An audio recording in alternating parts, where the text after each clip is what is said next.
Good morning, everybody. Man, thanks for coming. This is cool because, I'm going to stand up. And I was telling these guys before I came in, like, do you want to sit down or do you want a mic? A wireless mic. And I'm like, I used to be a teacher. So, lecture style, here we go. But you know what? That's a good way to start, to talk about this being lecture style, because that's what I don't want it to be at all. In fact, the title of the panel has something to do with fox ears and homebrew games and all that stuff. Clearly you read it because you're here, unless you just like to watch all panels, and that's cool too. But the panel is about homebrew game development. Now, yeah, I could sit here and we could go over, I don't know, assembly language, and we could go over basic and visual basic, and we could go over 68K and all that stuff, but I'm actually probably not going to do that, unfortunately, because it's kind of boring. It'll kind of put people to sleep, and naturally, I'm just a little bit of a storyteller, and so I just like to talk, I like to gab and all that stuff. So just want to tell you kind of how I got here, right? Because I'm from Cincinnati, Ohio, technically northern Kentucky, but if you've ever been there, the airport's actually in Kentucky. So it really confuses people, right? They come into Cincinnati and they land, and they're like, welcome to Kentucky. And they're like, did I get on the wrong flight? But they didn't. But I work in Cincinnati. I pretty much do everything there is in Cincinnati, but I technically live in a little city called Newport, Kentucky. Now, a funny story about Newport, Kentucky, you don't think of it, well, as being like a retro gaming hotbed or anything like that, but the craziest thing has happened over the last 2 years, and this is true. So a lot of you guys are here. A lot of you guys probably watch a lot of video guys on YouTube and stuff like that, which I'm not a part of that world. But I envy those guys, right? Because some of them make a living and it's really cool. I just don't have an impressive enough collection to put behind me in order to do that, because that's like rule number one, right? But there was this cat that moved to the area, moved to Newport, Kentucky, where I live. And there's a couple barcades and locations there called Arcade Legacy. It's really cool. It's like you pay one fee, you get in, all the arcade games are free or whatever. And I do some work for them, some video work, and this guy hit me up on Twitter. He's like, hey, I just moved here, and I do some video work too, and I really don't know anybody. And we start to talking back and forth on Twitter, and turns out he has 2 kids that are the same age as my 2 kids and stuff. And then I look at he's like, check out my YouTube channel, and I look at it, and it's like he's got this massive subscriber count. I don't want to guess what it is, because it's beyond anything I could probably ever accomplish as a YouTube subscriber or whatever. But he does this channel called My Life in Gaming. His name's Corey. I don't know if you guys know him. Right? He lives walking distance from my house. So he goes to New York back to visit his home or whatever, and he's talking to this guy that he used to know back in New York, and he said, hey man, I heard you're from Newport. There's a guy in Newport who's working on the Night Trap revival. He's going to put Night Trap back out on Sega CD or on Nintendo Switch and PS4 and all that stuff. This guy lives on my street. Right? So it's weird, and I message him back and forth. I'm like, hey man, I'm at 324, you're at 312. I'm going to walk down and check out what you're doing on Night Trap. And it was cool because he wound up giving me a hard drive full of outtakes and all the raw footage from Night Trap to look at. And I'm like, this is bizarre, right? And then the final piece of the puzzle was I decided that I wanted to do something like this, a big retro gaming convention, because we don't have one in Cincinnati, so my wife and I wanted to do that. And he says, hey, this guy with Retro Gaming Cables, they make all these SCART cables and stuff. They're based out of Germany. Oh, they're moving to the area too. I don't know. It's one of those things. That's where I'm from, and that's who lives there, and it's kind of a weird kind of connection. But yeah, I'm about 4,000 miles from home, but how did I get here, and why am I here, and doing this talk and stuff? It still hasn't really sunk in yet. It's very surreal and very weird. But as you might have known or put together or pieced together, I work in television. I work at I had a career at the CBS affiliate in Cincinnati, but now I'm doing stuff for Night Flight. And I don't know if anybody knows anything about Night Flight, but cool, awesome. Well, yeah, Night Flight was a program back in the 80s on the USA Network, late night television show, and it was really responsible for introducing the mainstream audience to a lot of new wave, a lot of punk, a lot of experimental music, stuff that MTV wouldn't play. You got to see it on Night Flight. They also brought stuff like Super Sentai to the USA, right? Granted, they did a comedic dub of it, almost like What's Up, Tiger Lily? But they were really cutting edge, really cool, very hip, edgy stuff for the 1980s on the USA Network. I wound up watching it as a kid in syndicated reruns, because I would have been probably way too young when it was on its original airing. But I was a really big fan of Night Flight, and as I grew into a television career, Night Flight was something that was always kind of one of those big-time inspirations for me. I always wanted to, when I was in high school, I did a public access show. People say, what's it like? And I'm like, it's like Night Flight, right? Because I was a big, big fan. I wanted to do something like that. So enough time passed, and I wound up, kind of wanting to do something creative, obviously. And, I think as anybody who grew up as a fan of video games, and I grew up in the console wars era, Genesis, Sega CD, all that stuff, I gravitated towards full motion video games. I loved them. I thought Night Trap was awesome. I thought Sewer Shark was really great. All that stuff is my absolute bread and butter. So, it came to a point where I was like, all right, I'm in high school. I'm a terrible high school student, by the way. Had no idea what I wanted to do post high school. And so, at the time, I was like, you kind of sort of entertained in the back of your mind, wouldn't it be cool to make video games? But I didn't know where to start. Wouldn't it be cool to be a concept artist? But I didn't know where to start. And I had already sort of dabbled in television and video, and I didn't know what to do. So I remember having kind of a conversation with a guidance counselor in high school, and they said, well, you kind of like that video game stuff, you like this. And they kind of pointed me kind of towards graphic design, because they were like, you can learn this thing called Flash and ActionScript, and you can make games. So I spent 4 years like hardcore studying ActionScript, Flash, loved it, wound up teaching it, and now it's dead.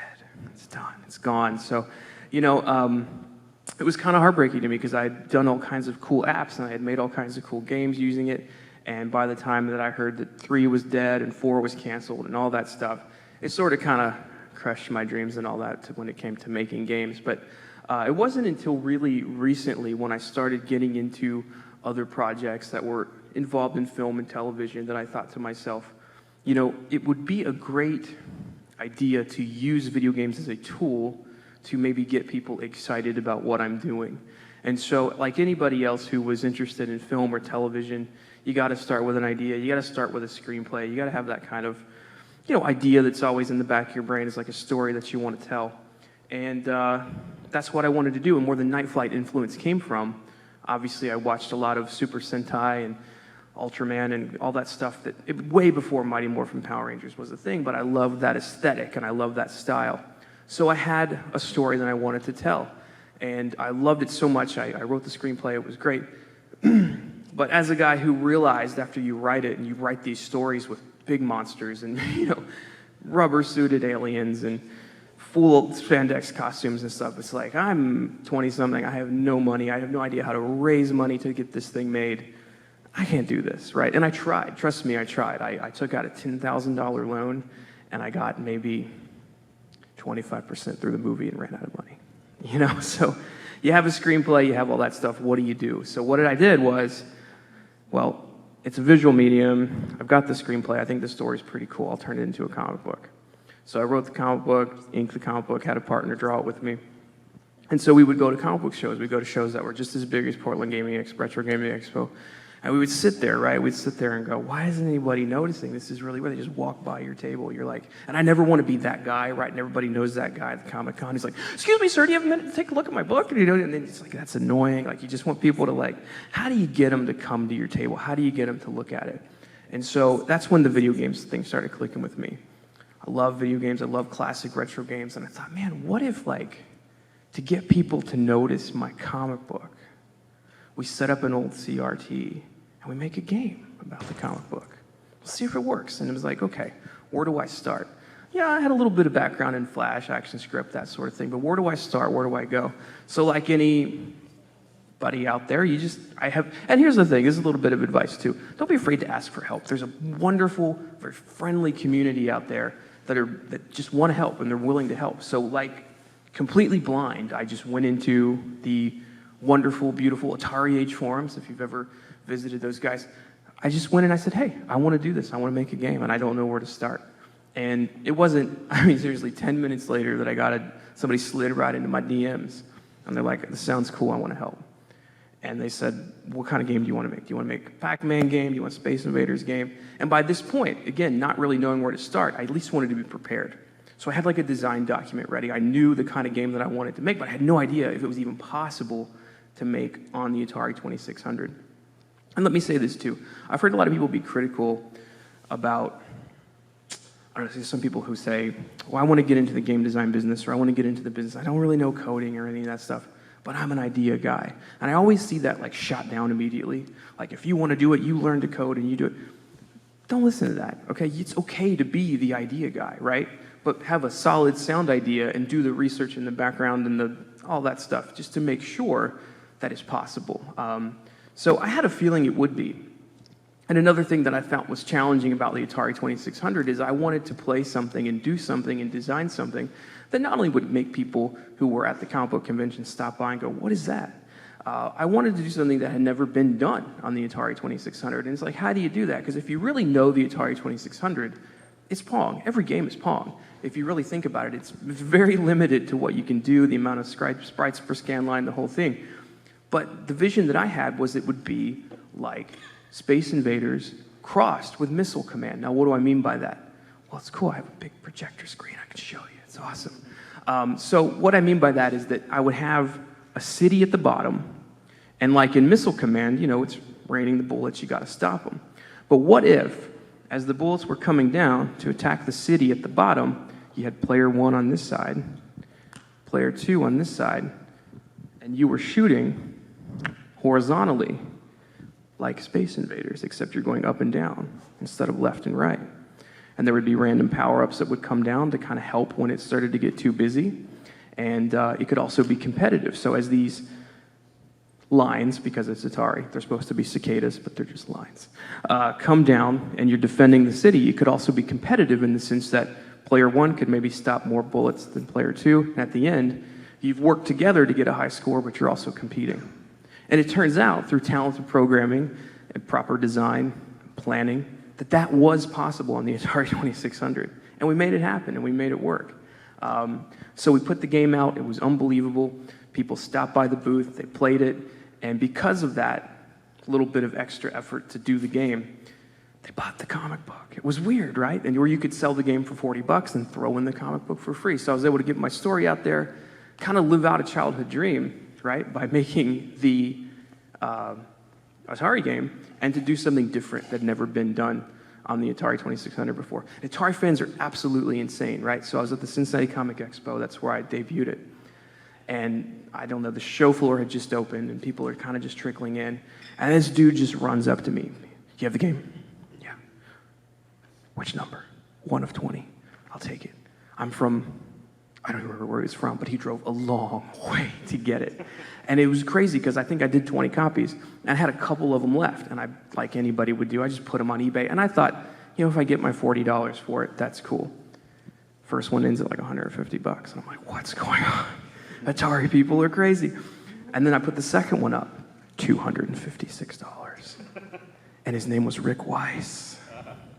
He runs the show. That's how I'm here. That's how I met Rick. This was like 6 years ago. But I sent him a message and I said, oh man, thank you so much. I'm glad this is going to a great home and a great Atari collector, but next time I put a game out, just email me. I'll sell it to you at cover price or whatever, you know. But he was happy to pay it, and we've been good friends ever since, and we talk online all the time, and it's been one of those things where he's like, you got to do a game for Portland. You got to do a game for Portland. You got to do a game for Portland. And so here I am. So before we continue, I'll show you guys what is the comic book, what is the game that was based on the comic book, and you can kind of see it for yourself here.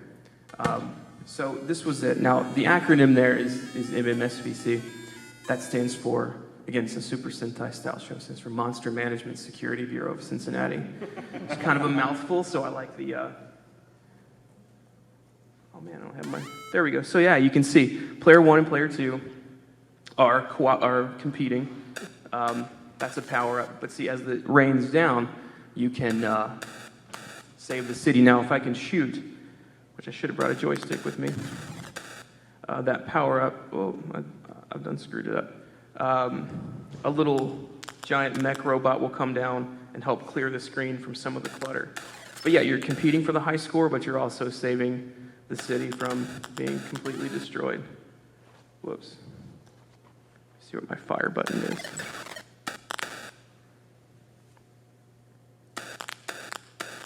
Cool. I don't know what my fire button is, but I think you get the idea. So yeah, the game was something that's never been done on the 2600 before, and it was a lot of fun for people to play. Super competitive, trying to get the high score, the whole 9 yards. So after that wound up being a success, I said, you know what, I never got to make the movie, and it broke my heart to never get to make the movie. I'm glad I got to do the comic book, glad I got to do the Atari game. So I wound up talking to some kids that are in Louisville, and they do a great job with a television show that they work on called Bagged and Board. And I said, you know, I still have some of the costumes left from that $10,000 loan that I took out. So I have something to show for it. I have the costumes, I have the helmets that I had casted, and a couple different props and stuff. I said, what if we just did a trailer for the comic? And they were happy to do it. And so I'd like to show that to you guys if you'd like to see it. Cool. And just let me know if you have any problems hearing it at all.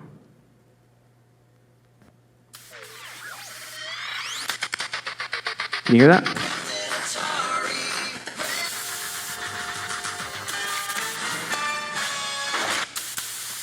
The cicadas themselves, while harmless, are still swarming the city by the billions. We've had several reports of accidents involving drivers who cited impaired vision due to the massive swarms. We'll have continuing coverage right here throughout the season, and we'll be right back. Snappy cicada pizza, we choose the freshest cicadas in town. When we run out, we pull more from the ground. Snap, snap, snap.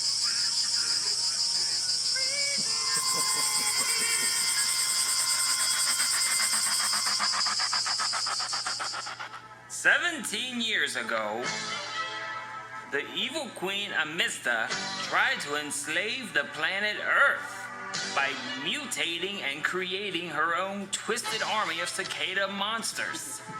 Now, a new batch are beginning to rise again. We have to be on high alert to make sure she is again unsuccessful in reaching planet Earth. Nice try, Doctor. May these crystals guide me to Earth's bravest warriors. Knock, knock, Jonas. Oh, playing with your dolls again, I see. Oh, what are you, some kind of girl? They're not dolls. They're Action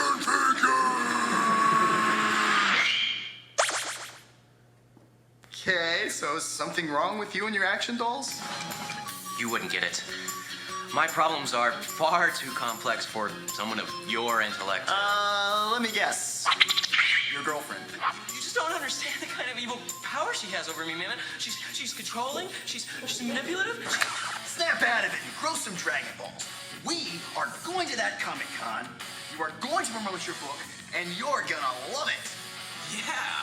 No. No. We're not going to that Comic-Con. But Maria, this is my last chance to promote my book with my friends. You know this has always been my dream to. Oh, and what am I? Some kind of nightmare? No? What more do you want from me? I'm packing up everything next week to move 10,000 miles away from everything I've ever known to be with you. To grow up. What's so bad about one last weekend with all of my friends? All of your friends? I'm sure that includes... Cowrie! I'm gonna miss you. Thanks. Just do me a favor, okay? Don't give up your dreams. I think your book is brilliant. Don't let anyone else tell you otherwise. I won't.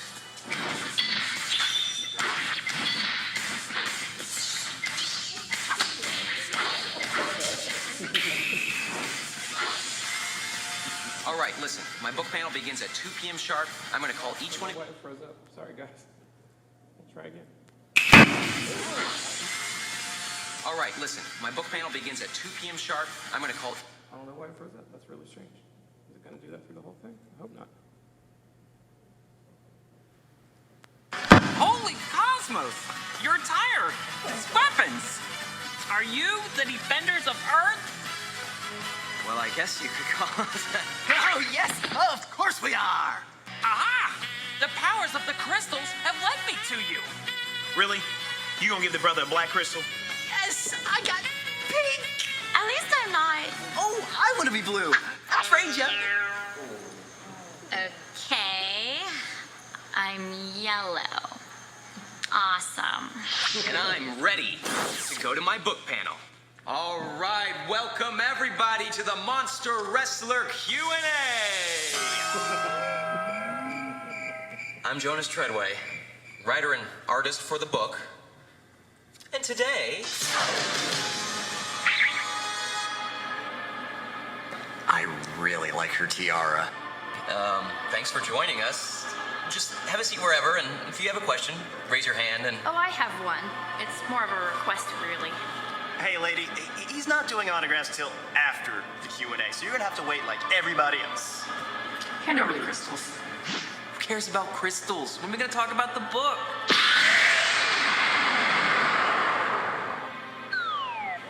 Transform now! What? The crystals! Don't you know how to use the crystals?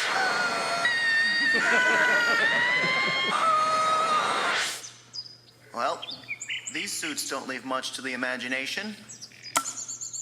From the pages of the independent comic book series comes a Super Sentai invasion of Cincinnati. Yeah.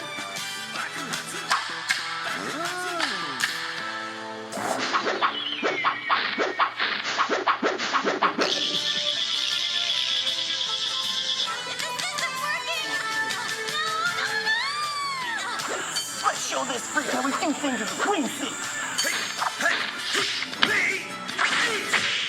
Destroy them!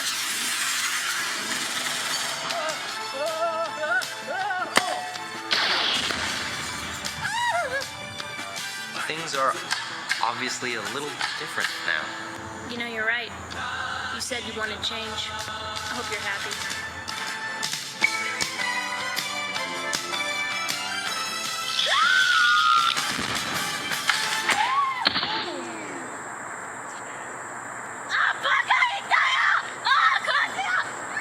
Brother's got a lot of women problems. Monster Management Security Bureau of Cincinnati. Real battle on film. So it's not a real movie, but it's just something fun to do. That bug, it just flew like 50 feet tall. He's a little out of my reach. Don't worry, I got you covered.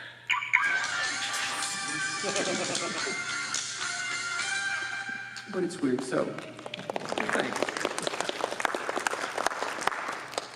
And it's funny because like that was just something that was, it really kind of reignited a lot of like, it's really just fun to get your friends together and make a film and all that stuff. So, as I kind of settled down, the comic book came out and it was done and I did the 2 Atari games, it was like, okay, time to take a break, time to do something. But then as I was working at the television station, it's infectious when you're around other creative people.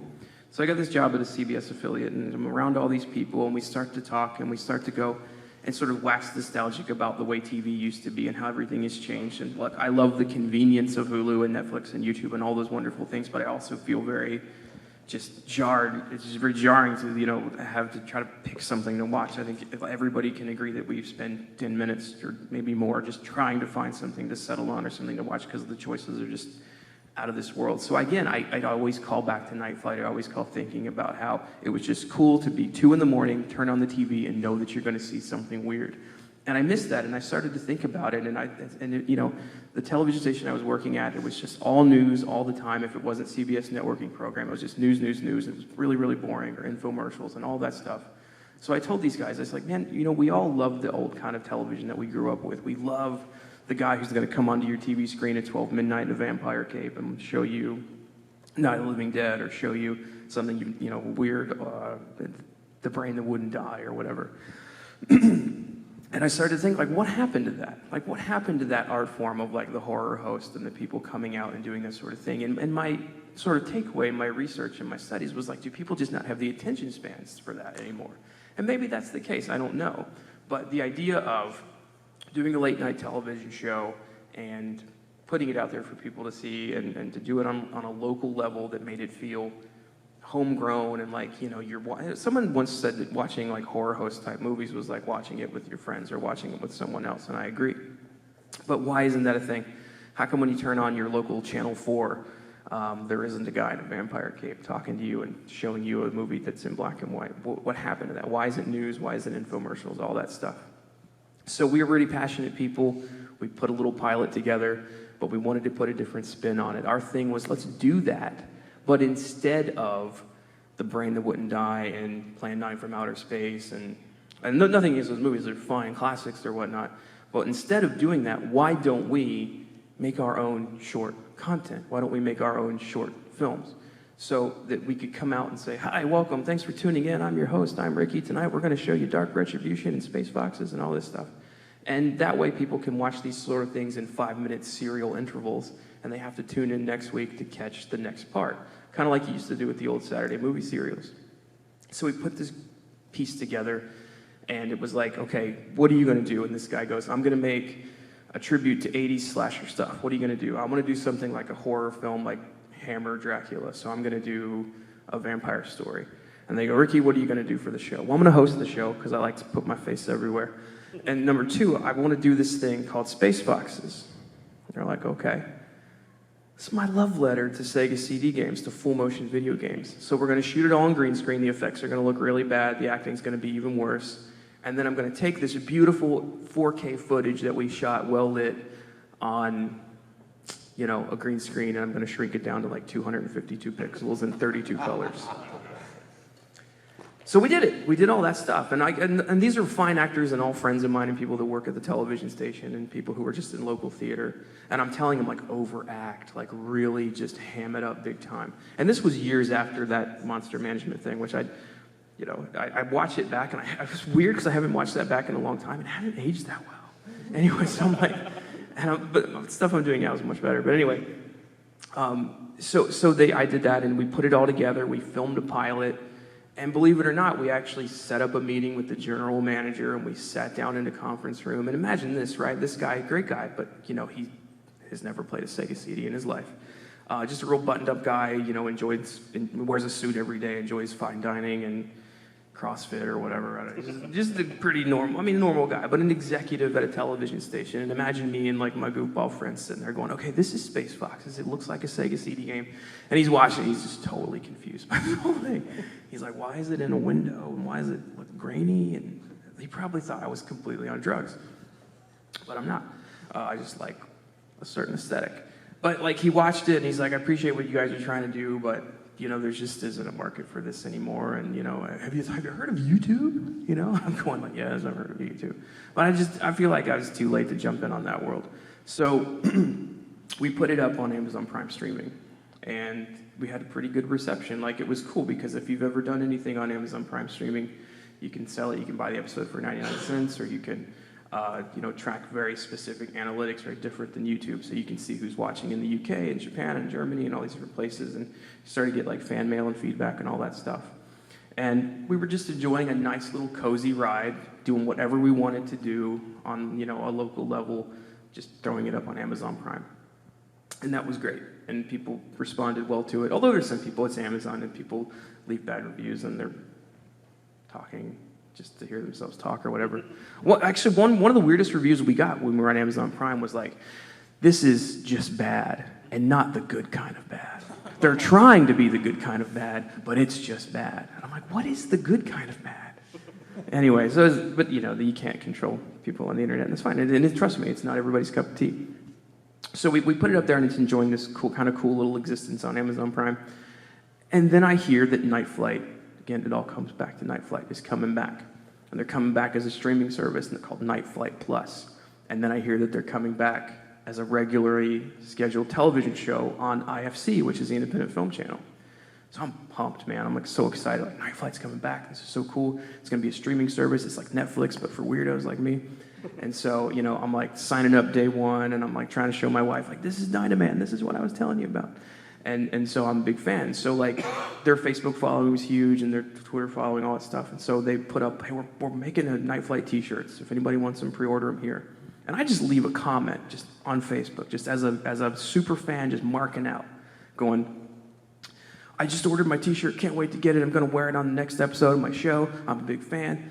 You know, your show, as Night Flight, inspired me to make my own show. It's on Amazon Prime. And then I get like, again, like a couple hours later, I get like somebody slides into my DMs, and it's Night Flight. They go, what's your show? I'm like, oh my God.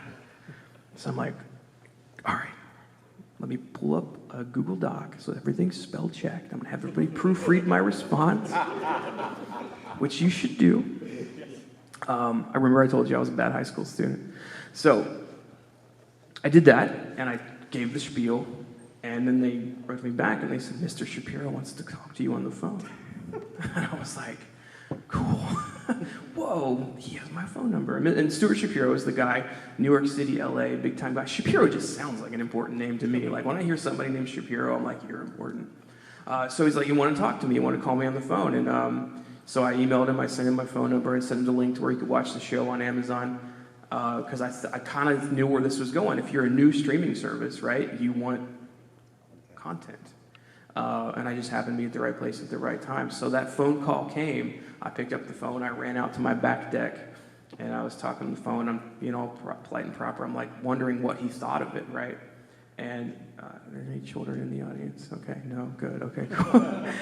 So I'm like, oh, hello, sir. How are you? What did you think of Electric Tapes? That's the name of the show. I should have told you that. It's called Electric Tapes. So what did you think of the show? What did you think of the pilot? And he kind of sighs. He goes, and he's a real thick New York accent. It's fucked up. I like it. So it was really cool, man, because it was like, not even a couple months earlier, I was in front of a really buttoned up CBS executive who told me, no, I don't get it, to a guy who told me it's fucked up, I love it. And it would be perfect on Night Flight Plus. And that was kind of where it all took off. So it was really strange. And he really, actually, believe it or not, took a liking to Space Foxes, specifically, to the point where he was like, and I was at first like sort of offended, but then I just sort of embraced it. And he's like, yeah, I like Space Foxes, I like Dark Retribution, I like Acid, I like Oxy. He's like, well, we don't really need to see you. I was like, we don't need a host. It's just show stuff, we don't need somebody interjecting every break and coming out and saying, well, coming up next is this, And at first I was like, that sucks, because who doesn't want to see their face on everything? But I got it, and I understood it, and I cut it down and made it work for Night Flight Plus. But this is where it gets even weirder, right? He's working on the revival for IFC, and he goes, do you want to cut the commercials? Do you want to cut the promos? And do you want to help cut the episodes and stuff like that? And I'm like, yeah, absolutely, let's do it. So start cutting the Night Flight Plus commercials, the Night Flight on IFC commercials. And he's like, what if we use some Space Fox clips on the show? I'm like, on cable? Like on the IFC show, not just on the streaming services? Yeah, it's funny, it's cool. It looks like it would fit in with the old Night Flight. So I said, yes, it's cool. So, here it was. And then he was like, we're doing a big premiere party. It's going to be in New York at the famous Alamo Draft House, right, in Brooklyn. He's like, do you want to come down and bring the girls, the Space Foxes? And I'm like, what? Yeah, of course, because like, what else would I be doing on a Saturday night? Probably at the Dollar General, to be honest with you. I'd probably just be like, hanging out there, because I'm a real simple dude. I like a lot of complex stuff, but I'm a pretty simple guy. But, next thing I know, I'm on a plane and I'm going to New York City and I'm watching the Space Foxes, the Alamo Draft House. Bizarre. So strange, guys.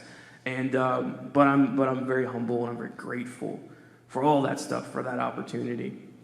And so, here we come full circle. I start to, want to raise awareness for Space Foxes. I want people to watch Night Flight Plus. I want them to watch Night Flight on IFC. So I go back to myself 6-7 years ago when I made those Atari games, and I wanted people to notice the comic book. I thought, man, this is a good chance for me to come full circle and make a Space Foxes video game and do it in a way that I can go around to different conventions and preach the gospel of Space Foxes or whatever. So that's where I am. So I came here to Portland. Rick Weiss said, congratulations on your success with Space Foxes. How do you feel about doing a game for Portland Retro Gaming Expo, like a limited release? And I said, that's cool. I've done the Atari thing. It'd be cool to do an NES thing. And so I dove in head first and learned a little bit about making games for the NES and did 20 copies for Portland Retro Gaming Expo of Space Foxes. So it was really cool, guys, and it was a really great opportunity. I'd never been out to this show before, and so to be here and to experience all of it was fantastic. And I made some copies of some of the old Atari games to bring out here, thinking, probably still 2 or 3 of them. They were like, they were gone. They were the first thing to go. The power of the Atari just completely blows me away every time. So it was really cool. But yeah, I was really close to selling out of all of them. I have a few left. I brought them to the panel. For everybody that joined the panel, I know. And again, this is me, the humble guy. They were telling me that to do the panel, and they said, well, afterwards there's an autograph area. I'm like, I don't want to devalue anyone's stuff. Like, you know what I mean? I'll write you a little note and draw you a little chibi character or something, but I really? Let me sign stuff? But as I think about it, I'm like, this morning I told my wife, she's like, can I sleep in? Would you be offended if I didn't go to the panel? Because I know what she's thinking. God love her. I love her dearly. Nobody's going to be there.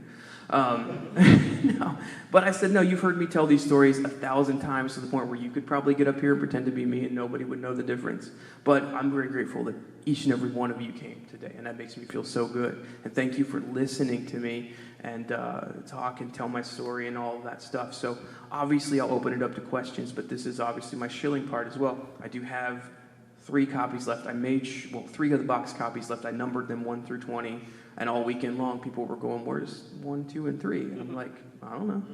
But I was saving them for the panel. I wanted to give everybody who come to the panel a chance to get number 1, 2, or 3. So that's cool. And they're not outrageous, like nothing against anybody else. I'm not out to make a great NES masterpiece. I'm just making simple arcade games or whatever.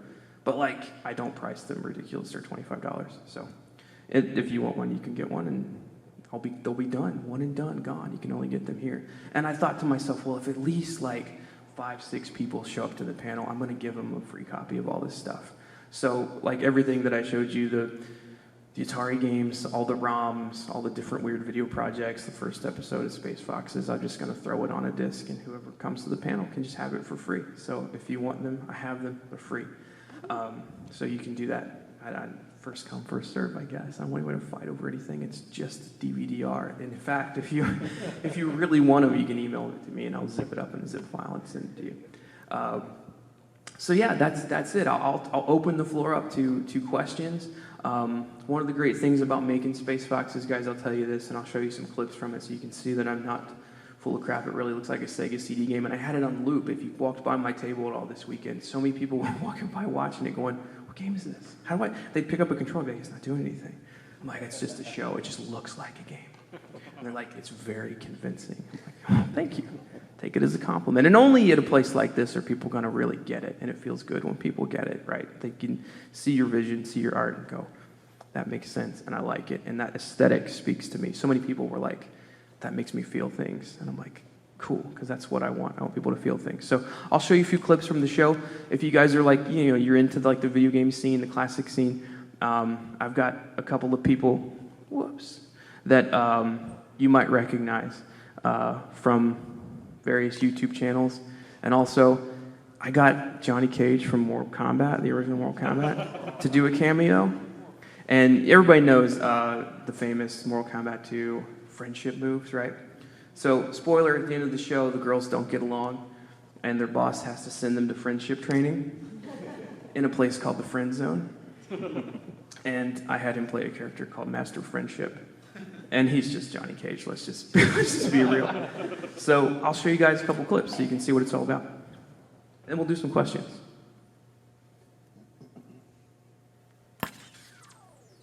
Actually, hold on. There we go.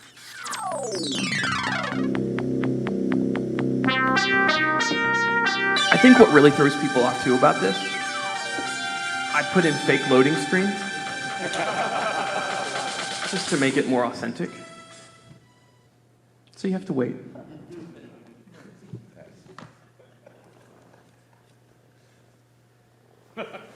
A long time. These are single speed discs, okay?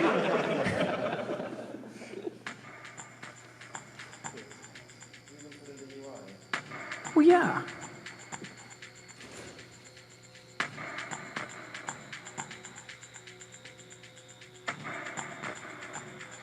And for as much CG and stuff that I do, and at the television station, I do like 3D modeling, Maya, C4D. It's cool to do some really low poly models and make them look, I don't know, of the time period. You're 30 minutes late. Sue me. This isn't pizza delivery. Do you have it? Yeah, I got it. I was almost killed trying to nab this. That's a Game Boy cartridge. That's the only prop I had on me at the time. We'll keep this easy. Ready? Hand it over, you get paid, we go our separate ways, and I'll call you if your services are ever needed again. Easy, right? Yeah, sounds simple enough. But tell me, what's your boss want with something like this anyway? Intentions of the boss are not to be discussed with low-level scammers such as yourself. I'd suggest you watch your words. Maybe I'll just make this delivery myself. Cut out the middlewoman. As a matter of fact, I'm not too fond of taking orders from a mysterious broad with a big mouth. That is, if you're even a woman. What's with the mask? And what's with this raincoat? Allow me to adjust.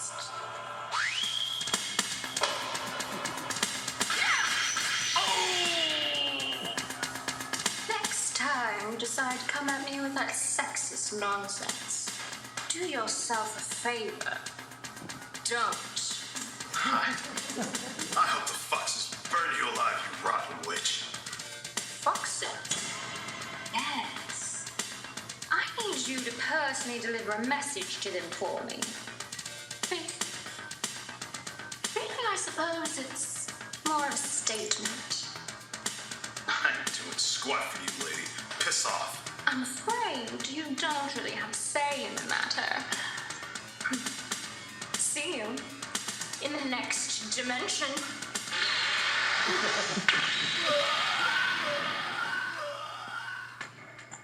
Now, does anybody follow pro wrestling? Any wrestling fans in the house?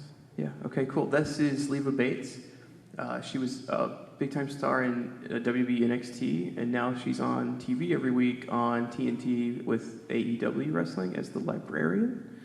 So she's a cool friend of mine, and she agreed to do the show. And now it's cool again because, you know, she's on TV every week and making a living being a pro wrestler. So it's way cool. I was really happy to have her part of the show. And I'll skip ahead a little bit, and you guys might recognize this guy. Not her. I hope you're ready. A lot of cameos. You ready? I think we're as ready as we're gonna be. Oh, Roxy, Breezy, it's so nice of you to show up. Do you guys know him? Your party there is looking a little thin. Wait a second, where's Red? Weren't you two supposed to be keeping an eye on her? When the boss hears about this, oh man. Hello, ladies, and I'm using that term loosely. And we had the decision to early on go, do we want to do a completely CG villain or do we want to do a puppet? We decided to do a puppet. So he's pretty cool. And I'll kind of zip around a little bit so you guys can see some more clips.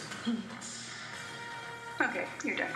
Well, really insane, but we... And you know what's really kind of one of those kind of strange things, and I'll pause it here for a second. Nervous about meeting the general.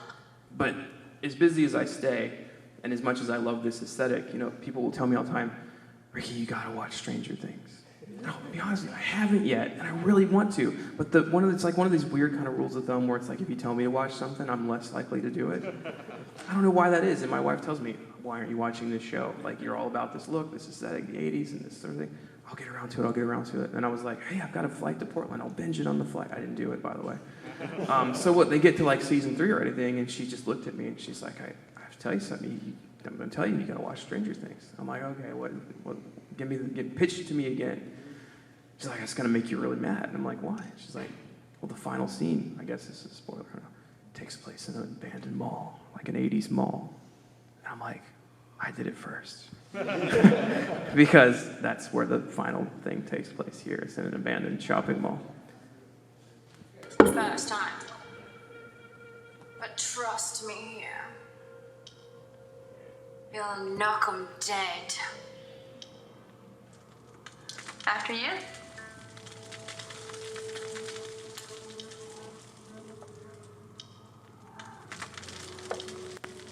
Skip ahead a little bit. Why don't you show your face, you ugly little twerp? Let's see how tough you talk. More face to face. So aggressive, little Breezy. Wait a sec, is that me, Breezy, as in a space fox? Didn't I say I would automatically disqualify the offer if anyone said a flunky? Yeah, you did. Well, we've got some breaking news for you, you geek. That's right. We're no longer agents of Triple D. We quit. So you got me on a technicality. Big whoop, it's still my game, and they're still my rules. How about this? We have the keys. We'll just hand them over. So why don't you come down here and get them? In fact, why don't you sit with you. All right, I'm going to fast forward to my favorite line in the whole thing, which is this line right here.